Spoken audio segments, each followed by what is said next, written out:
We provide you the platform to turn your dreams into reality. Give wings to your aspirations with KR Mangalam University. तो पाकिस्तान की फौज और पाकिस्तान के आतंकी मिले हुए हैं। पाकिस्तान की फौज को आतंकी चला रहे हैं। ऑपरेशन सिंदूर के बाद पाकिस्तान के जनरल आसिम मुनीर को लेकर सबसे बड़ा खुलासा हुआ है। बताया जा रहा है कि 6 से 7 मई की रात ऑपरेशन सिंदूर के बाद आर्मी चीफ आसिम मुनीर ने जैश सरगना मसूद अजहर से फ़ोन पर बात की और भारत से बदला लेने का भरोसा जताया।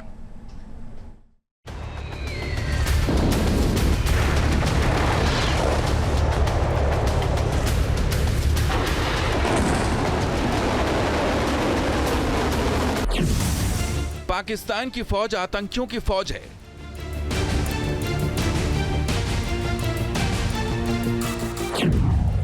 पाकिस्तान की फौज को दहशतगर्द चलाते हैं।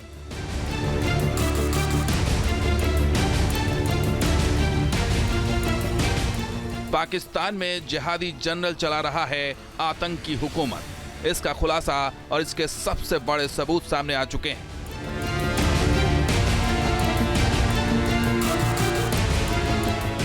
पाकिस्तान से जो खबर सामने आ रही है उसके मुताबिक जिस रात ऑपरेशन सिंदूर में बहावलपुर में जैश का हेडक्वार्टर तबाह हुआ, उसके कुछ घंटे बाद पाकिस्तान के army chief general Asim Munir ने जैश के सरगना मसूद अजहर से फोन पर बातचीत की थी। सूत्रों के मुताबिक भारत के हमले के बाद मसूद अजहर बेहद डरा हुआ था क्योंकि उसके परिवार के 14 रिश्तेदार मारे जा चुके थे।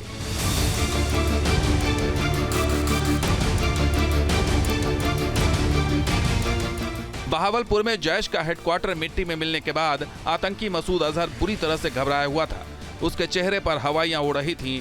ऐसे वक्त में जिहादी जनरल ने फोन कर उसे ढांढस बंधाया था।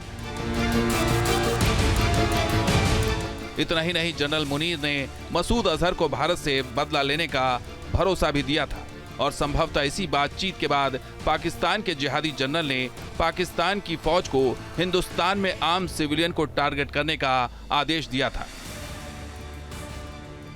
पाकिस्तान के आर्मी चीफ का डायरेक्ट मसूद अजहर को फोन करना और उससे बात करना इस बात का सबूत है कि किस तरह पाकिस्तान की फौज आतंकियों के सामने नतमस्तक है। कल तक ये बातें ढकी छुपी थी, लेकिन अब इस बात पर मुहर लग चुकी है कि पाकिस्तान में आतंकियों को न सिर्फ पाक फौज की सरपरस्ती हासिल है, बल्कि वो आतंकियों से डिक्टेट भी हो रही है। मसूद अजहर जैसा आतंकी पाकिस्तान की आर्मी को चला रहा है। पाकिस्तान की फौज चलाने वाला आसिम मुनीर खुद मसूद अजहर की शरण में जा पहुंचा है।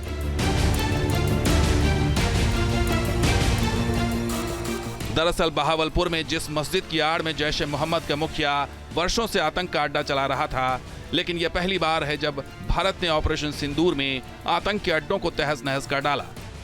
यह पहली बार है जब बहावलपुर में मसूद अजहर का अड्डा मलबे के ढेर में तब्दील हो गया। दरअसल बहावलपुर में तबाही का दर्द इतना बड़ा था जिसने आतंकी मसूद अजहर को अंदर तक झकझोर कर रख दिया।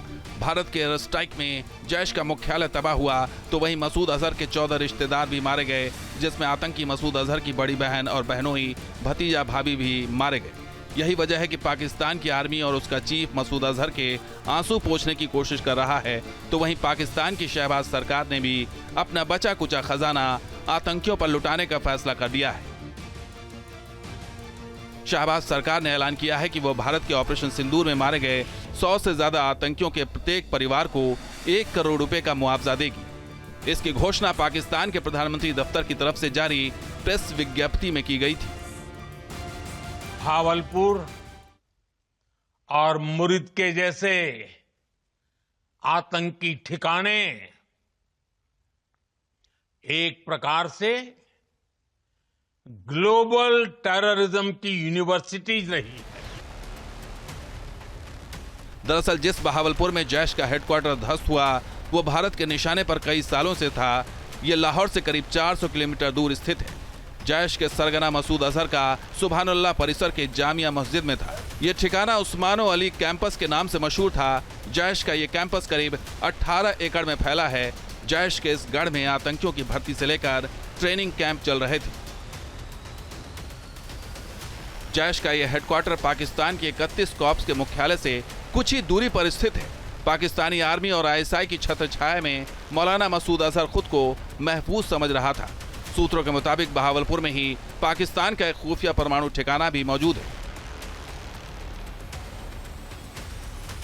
जिस जामिया मस्जिद के सुबहान अल्लाह परिसर को मसूद अजहर ने आतंक का अड्डा बना रखा था, वहां एक मदरसा भी चलता था जिसे जैश की एक आतंकी शाखा अल रहमत ट्रस्ट फंडिंग करती थी। अब यह भी समझ लीजिए कि जिस जैश के अड्डे के नेस्तनाबूद होने पर मुल्ला मुनीर आंसू बहा रहा है, दरअसल वहां 2011 तक एक साधारण इमारत हुआ करती थी, लेकिन साल 2012 में इसे आतंकियों के एक बड़े अड्डे में तब्दील कर दिया गया। जैश के हेडक्वार्टर में एक स्विमिंग पूल है, घोड़े के लिए अस्तबल है और एक जिम्नाजियम भी मौजूद है। जैश के मदरसे में 600 से ज्यादा नौजवानों में आतंक के बीज बोए जाते थे।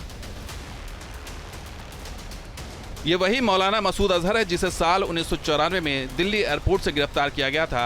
तब गिरफ्तारी के 10 महीने बाद ही आतंकियों ने दिल्ली में कुछ विदेशियों को अगवा कर मौलाना मसूद अजहर को छुड़ाने की मांग रखी थी, लेकिन उनकी साजिश नाकाम हो गई और पुलिस ने बंधकों को छुड़ा लिया था। लेकिन साल 1999 में मसूद अजहर के गुर्गों ने इंडियन एयरलाइंस के विमान IC-814 को अगवा कर लिया था और 155 यात्रियों के साथ विमान को कंधार ले गए थे। दरअसल मसूद अजहर पहले हरकतुल मुजाहिदीन का सदस्य हुआ करता था।